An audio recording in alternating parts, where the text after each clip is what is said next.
Bienvenido a mi charla de hoy. Vamos a tratar el punto referente a los ingresos ordinarios y los ingresos extraordinarios que maneja el Estado para cumplir con sus funciones de acuerdo a la actividad financiera. Actividad financiera que viene a ser el objeto de estudio de la ciencia de la finanza, como lo explicamos anteriormente. Los ingresos que obtiene el Estado se clasifican en ingresos ordinarios e ingresos extraordinarios. Los ingresos ordinarios son los que normalmente tiene el Estado para su ejecución presupuestaria. Pero se presentan casos donde el Estado no tiene para cumplir con todas las necesidades de la población, los recursos no están acordes con la cantidad que debe presupuestarse para satisfacer las necesidades y debe recurrir entonces a los ingresos extraordinarios.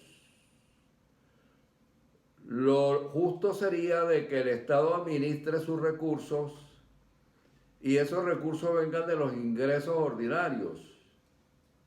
Y si tiene una economía sana, si tiene una economía fiscal sana, el Estado por lógica va a acumular riqueza. Y esa acumulación de riqueza la hace a través de las reservas internacionales. Charla que ya nosotros vimos, donde las exportaciones, cuando son mayores que las importaciones, generan un excedente, y ese excedente en moneda extranjera, que aquí en Venezuela viene siendo el dólar, genera entonces lo que se denomina las reservas internacionales. A mayor reservas internacionales, por lógica la moneda será más fuerte. A menos reservas internacionales y una devaluación de la moneda, esta perderá valor todos los días, y llegará el momento en que el bolívar, en el caso de Venezuela, no va a tener ningún valor.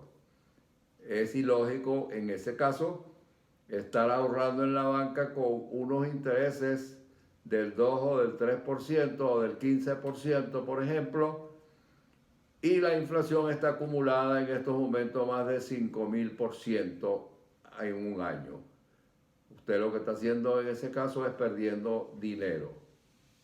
Volviendo a los ingresos extraordinarios se pueden dar en cualquier país a través del crédito público. Y ese crédito público puede ser interno y externo. Y ese crédito público se va a conformar, o sea, se origina con la emisión de bonos que hace el Estado para recaudar ingresos.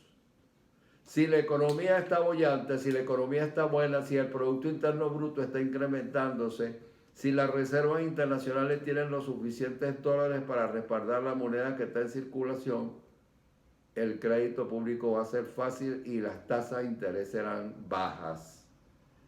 En el caso actual de Venezuela, la situación económica no le permite obtener crédito externo en una forma fácil, ya que los intereses que tienen que pagar por ese crédito o esa deuda van a ser altos. Siempre y cuando el Ejecutivo utilice el crédito externo para obras de inversión, obras de capital, es bien para la economía.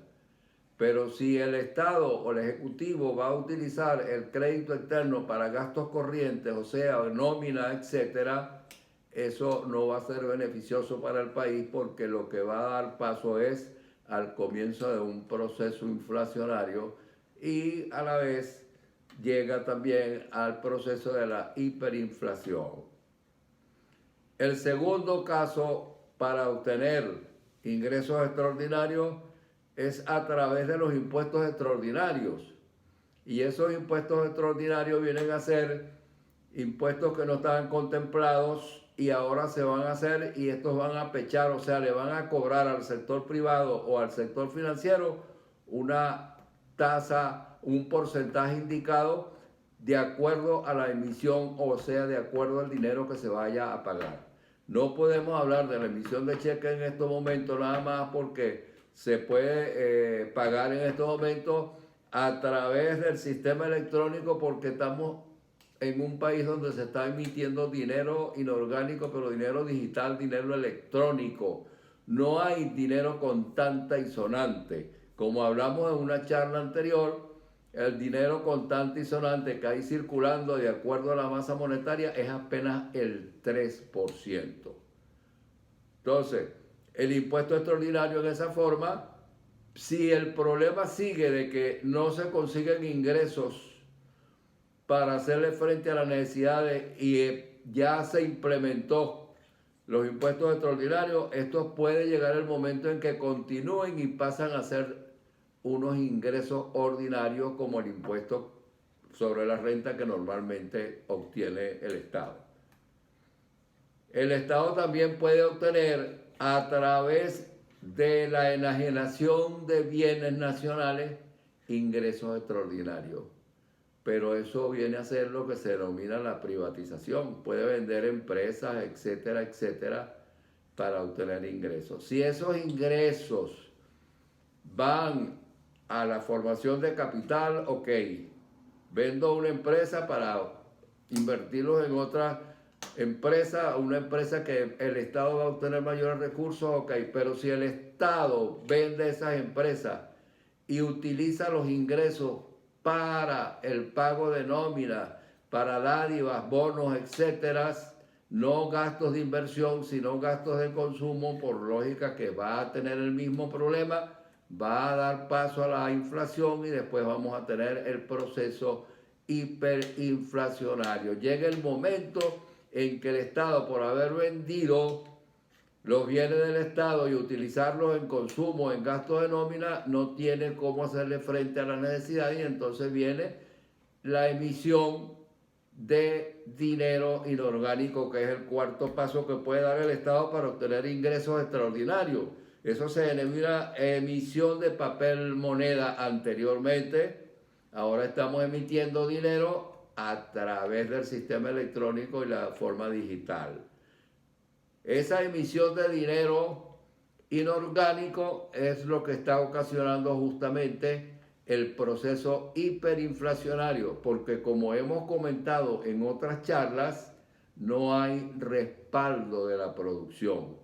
Y cuando no hay respaldo de la producción y se emite dinero inorgánico, esa es la base justamente para dar inicio a un proceso inflacionario que puede pasar a un proceso hiperinflacionario, como está el caso de Venezuela. Si no se le da un uso correcto a los ingresos extraordinarios, sobre todo en gastos de inversión o en gastos de capital, y se utilizan para gastos de consumo, gastos corrientes, gastos de nómina, bonos, dádivas, etcétera, estamos mal, porque no vamos a salir del proceso hiperinflacionario donde nos encontramos. Por eso, a la hora de cualquier Estado de utilizar los ingresos extraordinarios, debe utilizarlo en una forma que generen ingresos.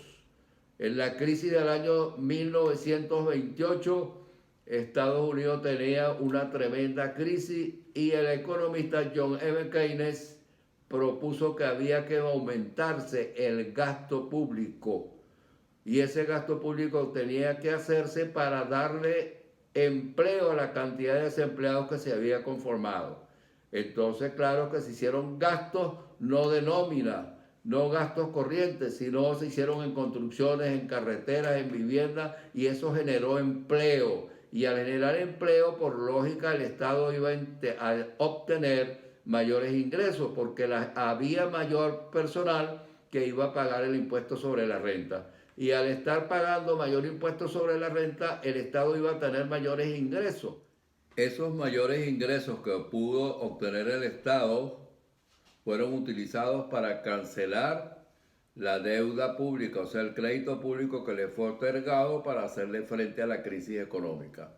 Una vez de que la economía pasó de la fase recesiva a la fase expansiva, por lógica, como comenté anteriormente, iba a obtener mayores ingresos. Y esos mayores ingresos le sirvieron para pagar la deuda y el resto para utilizarlo en gastos internos.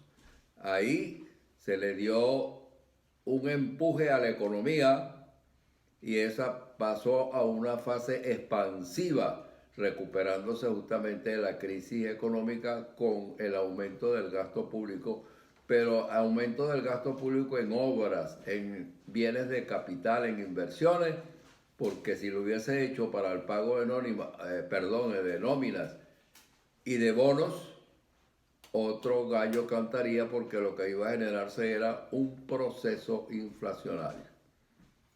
Gracias por la atención prestada y los espero nuevamente, Dios mediante, el próximo lunes a las 7 p.m.